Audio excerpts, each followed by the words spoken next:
Você pode abrir a sua Bíblia, por favor, em Filipenses 4, do versículo 4 ao 7.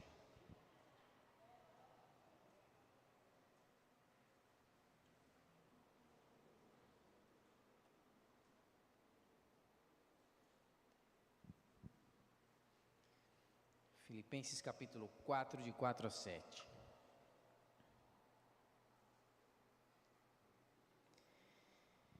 Hoje eu quero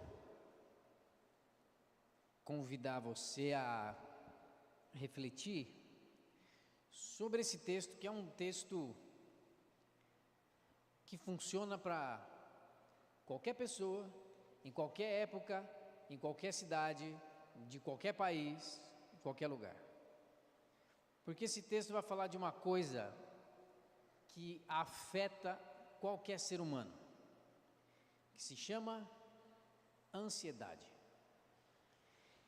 E olha só o que Paulo fala na carta aos Filipenses, a partir do versículo 4. Alegrem-se sempre no Senhor. Outra vez digo, alegrem-se. Que a moderação de vocês seja conhecida por todos. Perto está o Senhor. Não fiquem preocupados com coisa alguma, mas em tudo, sejam conhecidos diante de Deus os pedidos de vocês, pela oração, pela súplica e com ações de graça. E a paz de Deus, que excede todo entendimento, guardará o coração e a mente de vocês em Cristo Jesus. Vamos ter uma palavra de oração? Senhor, nós confiamos na Tua palavra e clamamos para que o Senhor abra os nossos corações, os nossos ouvidos, a nossa mente, para que o Teu Espírito fale conosco tudo que o Senhor planejou para essa manhã. Em nome de Cristo Jesus. Amém. Versículo 4, o apóstolo Paulo diz assim: alegrem-se sempre no Senhor. Outra vez digo, alegrem-se. E quando a gente lê esse texto, dá uma impressão de que Paulo está sendo um pouco utopista, né? O que isso quer dizer? Parece que ele está falando para a gente fazer uma coisa que é difícil acontecer, ficar alegre o tempo todo. Que ser humano que consegue ficar alegre o tempo todo? E ele fala de um jeito assim persistente. Olha como ele diz: alegrem-se sempre. Então, para começo de conversa, ele está dizendo que não existe ocasião para você se alegrar. A alegria tem que ser um estado de natureza e de espírito permanente. Alegre-se sempre. Não contente em dizer que a gente tem que estar alegre o tempo todo, ele fala assim: outra vez eu vou dizer, que se você não prestou atenção no que eu falei na primeira, então ouve a segunda. Alegrem-se. E sabe qual que é o nosso problema de entender uma orientação como essa da palavra de Deus? É que a gente confunde alegria com felicidade. Você nunca vai ver a Bíblia dizer para você ser feliz. A Bíblia em muitos momentos vai dizer: feliz é o homem que. Então a Bíblia está sempre colocando a felicidade como uma consequência de uma circunstância. Alguma coisa acontece, você fica feliz. Agora, a alegria é um estado absoluto de quem se encontrou com Deus. É outra história. A alegria não é a mesma coisa que felicidade, porque a felicidade sempre está relacionada a alguma coisa que acontece com você e você fica feliz por causa daquilo. Qualquer coisa. Nascimento de um filho, uma promoção lá no emprego, seu time ganha, qualquer coisa circunstancial pode te dar a sensação de felicidade. A alegria para a Bíblia é outra coisa. A alegria nunca vai depender do que está acontecendo com você naquele momento. Por isso que Paulo diz claramente: alegrem-se sempre. O que Paulo está dizendo é: sempre na sua vida você vai passar por momentos bons e outros nem tanto. Mas a alegria tem que estar ali estampada em todos esses momentos. Porque a alegria, ela depende daquilo que Deus pode fazer em você, independentemente do que esteja acontecendo com você. A alegria é aquela certeza que eu tenho, mesmo enfrentando a pior das situações, de que Deus não está desprezando a minha história. Eu fico alegre porque, independente do que eu esteja enfrentando, eu sei que Deus está olhando para aquilo que está acontecendo comigo. Por mais que nesse momento aquilo que está acontecendo seja algo que está me sufocando, me afrontando. A alegria não depende do que está acontecendo, a alegria é uma convicção que eu tenho que ter. O futuro é um futuro de paz e vitória, porque Deus está comigo.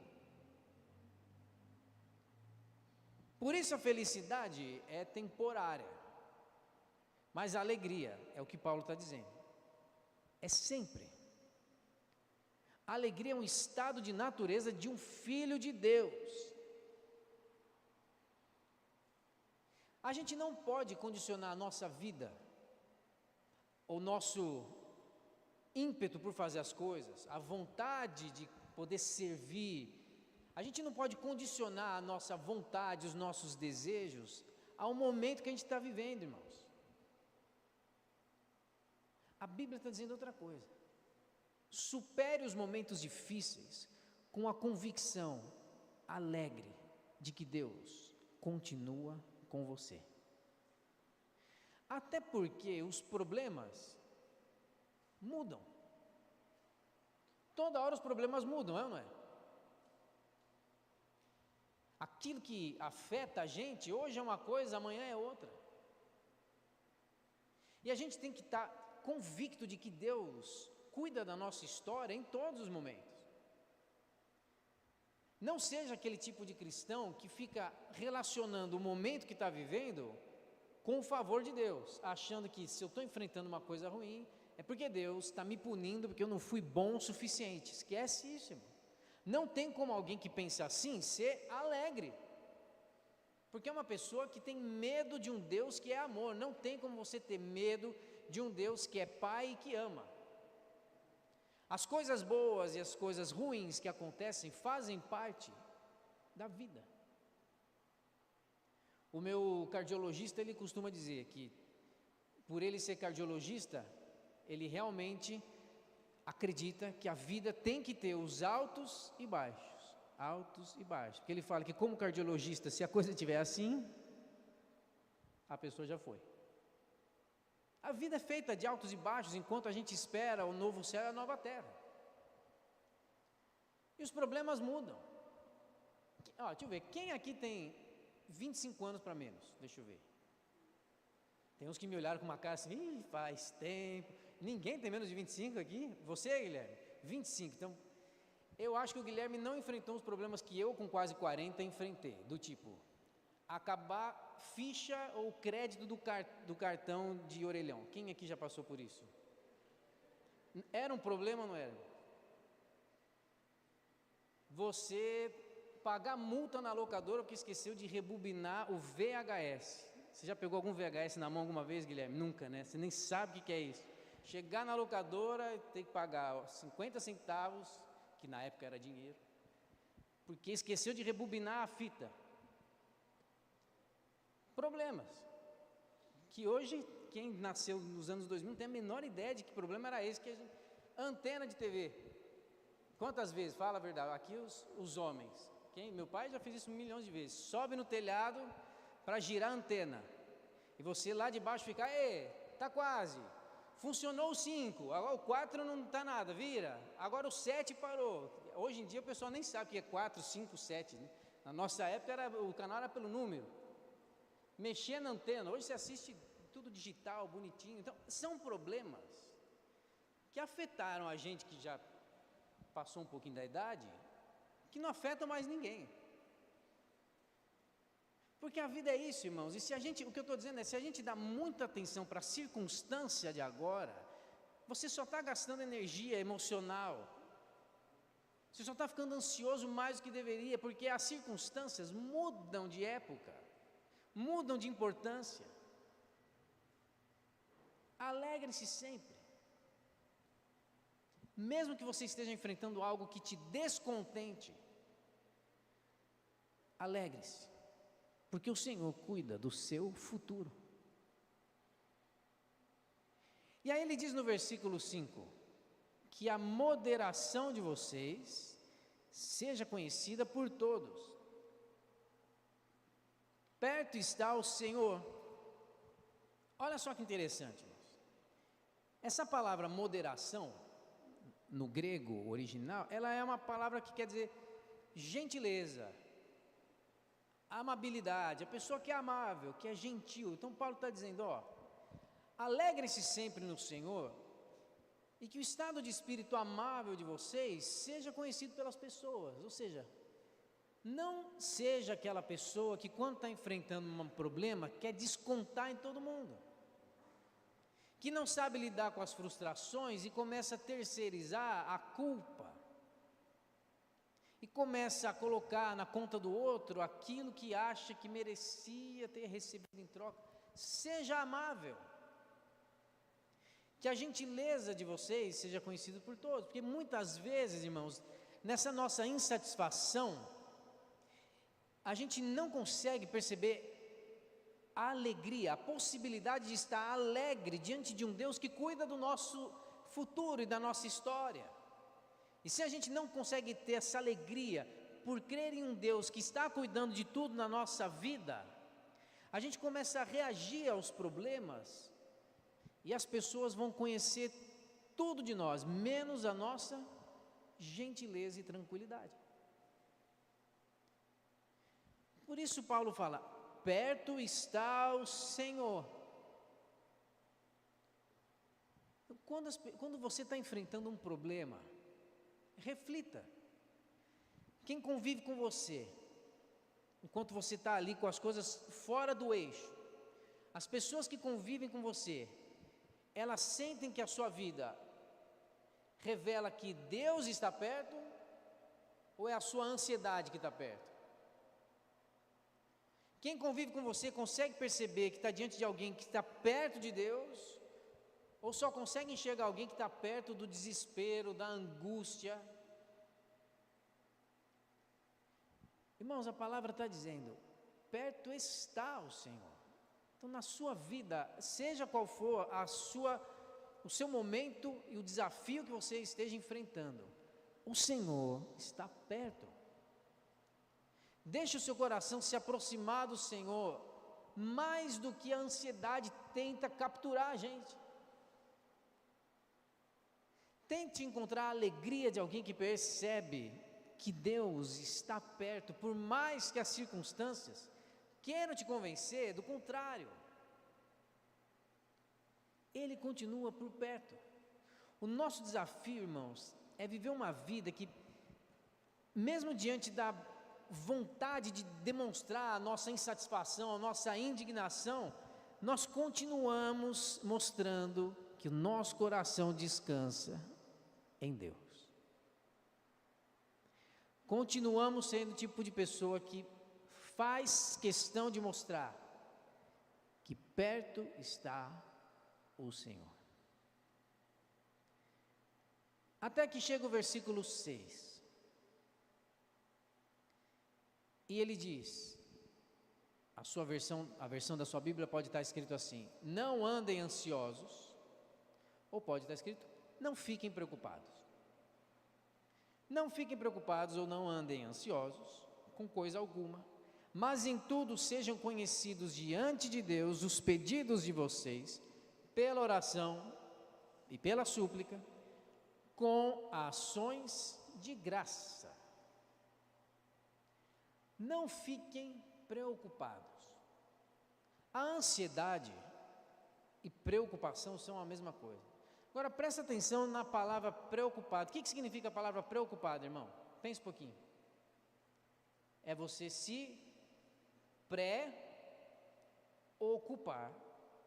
com alguma coisa. Ou seja, é você se ocupar de um treco que não é hora de você se preocupar. Você se ocupa com algo que não devia. Você se preocupa, você toma toda a sua energia mental e emocional por conta de algo que não está na hora de você pensar. E a ansiedade nada mais é do que a gente ter medo do futuro. A gente fica ansioso quando percebe que algumas coisas acontecem na nossa vida e nos provam que a gente não consegue controlar o que vai acontecer. E aí você se preocupa, porque o nosso cérebro, ele ama ter certeza das coisas. E quando você enfrenta uma coisa que você não sabe qual vai ser o desfecho, seu cérebro detesta essa sensação. E ele fica buscando formas de encontrar uma lógica que explique aquilo e que garanta um final, um desfecho lógico. E aí você se preocupa de uma coisa que não devia. A Bíblia está dizendo, não se preocupem. A palavra de Deus, meu irmão, ela está sendo direta e categórica. Não fique preocupado. Não tem opção. Não fique preocupado, porque a sua preocupação vai gerar em você ansiedade. E Paulo diz, não se preocupe, mas, ou seja, em lugar de você se preocupar com uma coisa que você não deveria dar atenção nesse momento, ao invés de você ficar ansioso com o fato de não saber o desfecho de alguma coisa que vai acontecer, em lugar disso, olha só o que o versículo está dizendo, em tudo. A Bíblia está falando que não tem nenhum problema na sua vida que vai escapar de você colocar diante de Deus a sua oração. A Bíblia está dizendo, não importa se a coisa que você enfrenta é simples ou devastadora, tudo, em tudo, sejam conhecidos diante de Deus os seus pedidos. Sejam conhecidos diante de Deus os seus pedidos, os pedidos de vocês, pela oração e pela súplica. Agora presta atenção. Presta atenção, meu irmão, que é aqui que a gente tem muita dificuldade. Você pode ver na sua Bíblia que não está escrito assim, ó. Sejam conhecidos por Deus os problemas de vocês. A preposição não é por, é diante. Sejam conhecidos diante. Você não ora para Deus saber o que você está passando. Você ora para você saber como Deus quer que você haja diante do que você está passando. Os pedidos são colocados diante de Deus, o que quer dizer que Deus já sabe de tudo. E quando na nossa ansiedade a gente coloca o pedido diante de Deus, é porque agora aquilo que nós estamos colocando como objeto de pedido, de oração, o problema que a gente está enfrentando, ele não tem mais uma referência do que eu posso fazer para controlar. Agora ele está diante daquele que governa o universo. Quando o meu pedido está diante de Deus, agora eu olho para ele por outra perspectiva. Não é para fazer Deus saber como se ele fosse um distraído que não sabe o que acontece comigo.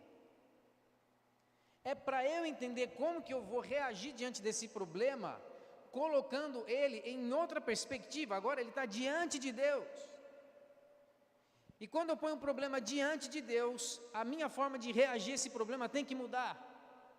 Porque agora eu entendo que não depende mais de mim e da minha incapacidade de controlar o futuro. Tudo está nas mãos dele. Sejam conhecidos diante de Deus os seus pedidos. É para você saber como Deus quer que você reaja. É para você entender que Ele já sabe de tudo que você passa. E é você que tem que descobrir o que Ele quer te ensinar nessa fase da sua vida. Coloque o seu pedido diante de Deus. De que maneira? Pela oração, olha só, pela súplica, com ações de graça. Então, Paulo está dizendo que quando a gente vai pôr os nossos pedidos diante de Deus, para entendermos aquilo que está acontecendo por outra perspectiva, a gente faz isso pela oração e pela súplica com gratidão. O conteúdo da nossa oração e da nossa súplica precisa ser a gratidão, porque olha como está aí o versículo.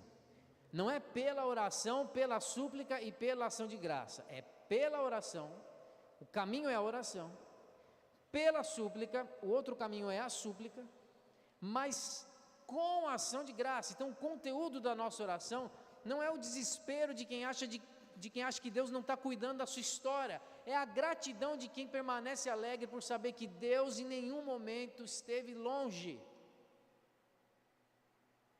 É a gratidão de quem sabe que aquele momento ruim que está enfrentando não define a intensidade do amor de Deus por mim.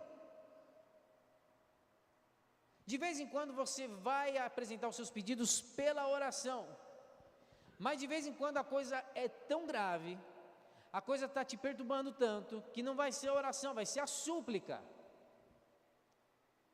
Que é aquele momento que você vai orar mais alto, mais forte, você vai chorar, você vai se desnudar, você vai deixar o seu coração completamente quebrado diante de Deus, mas seja pela oração ou pela intensidade da súplica, o tempo todo a gente vai fazer isso grato a Deus, com ações de graça,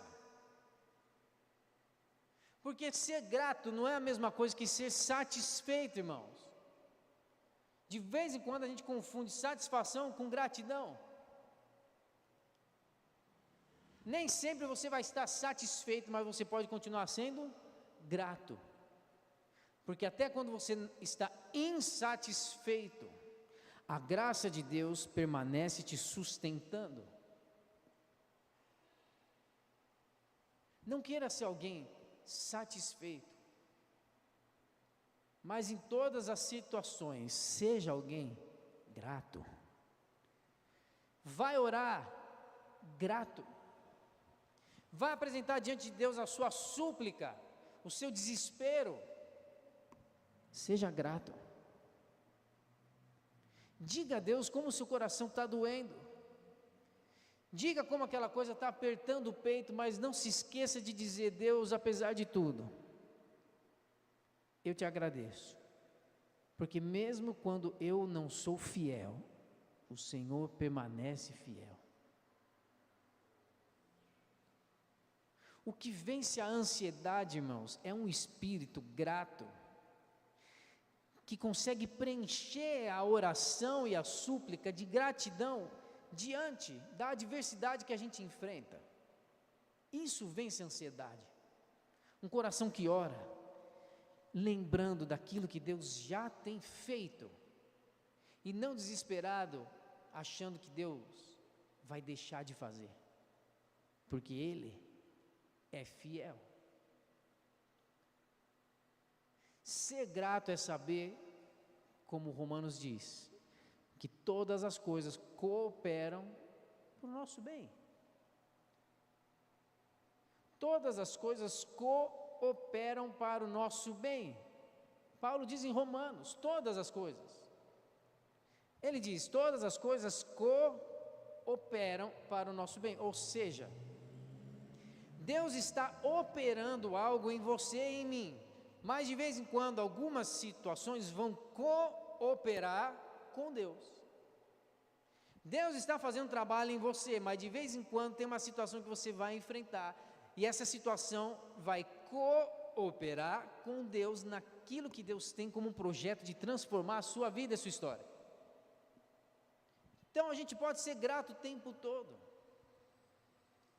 Porque Deus, olha só, 2 Timóteo capítulo 2, versículo 13.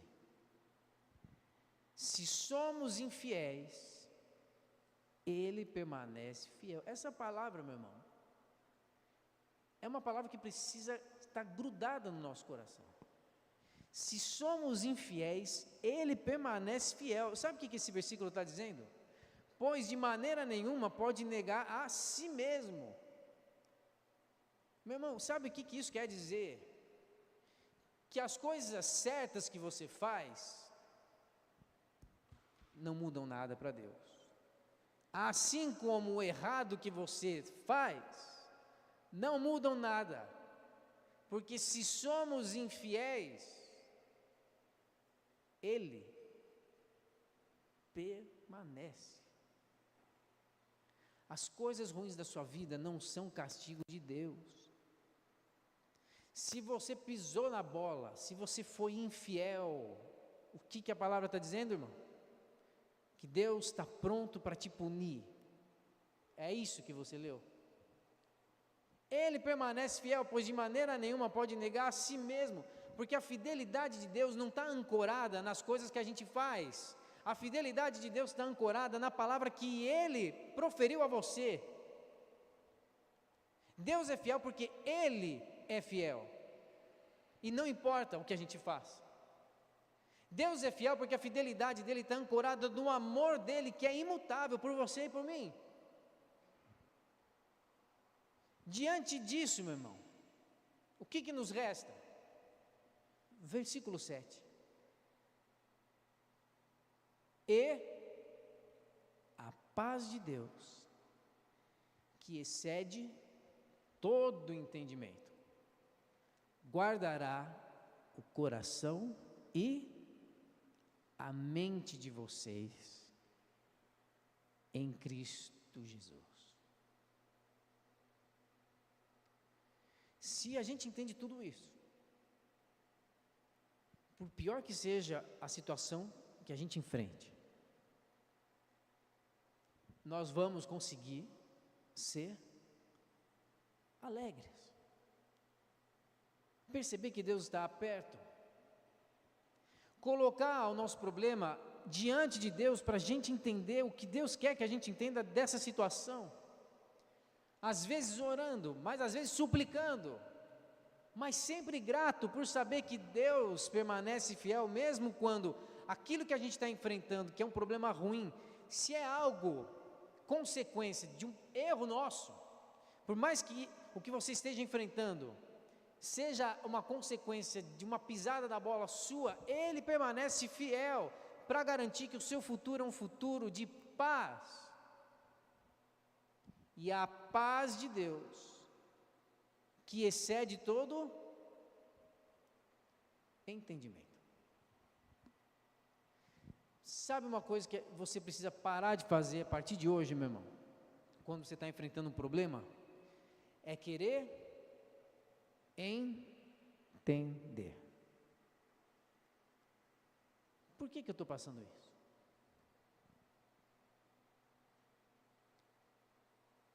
A paz de Deus não é a consequência de você ter entendido o que está acontecendo com você. Às vezes a gente quer estar em paz depois de entender, então isso está acontecendo por causa disso, então isso vai acabar assim, então agora eu estou em paz. Não. A paz de Deus tem que ser uma realidade que excede o entendimento. Por mais que eu não consiga entender o que está acontecendo, a Bíblia está te dando uma promessa. A paz de Deus vai guardar sua mente e seu coração. Você não tem que entender. Você só precisa crer. Confiar no Deus que é fiel, mesmo quando você e eu somos infiéis. A paz que vai além da nossa lógica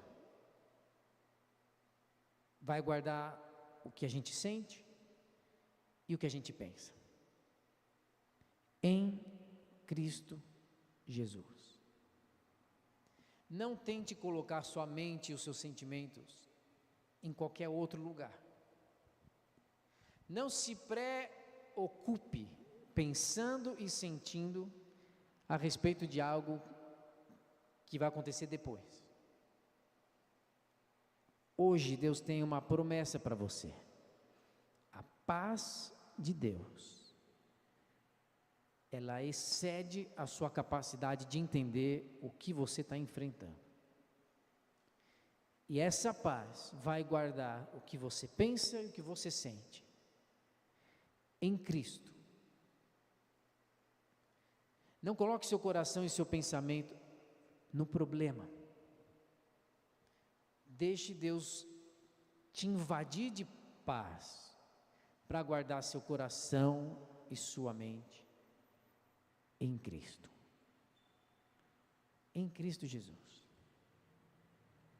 E assim, a ansiedade não vai mais atrapalhar e consumir a sua energia. Porque a palavra de Deus está dizendo: não fique preocupado, não seja ansioso. Você pode escolher não ser dominado pela ansiedade. A palavra está te garantindo isso. Em nome de Jesus. Feche os seus olhos.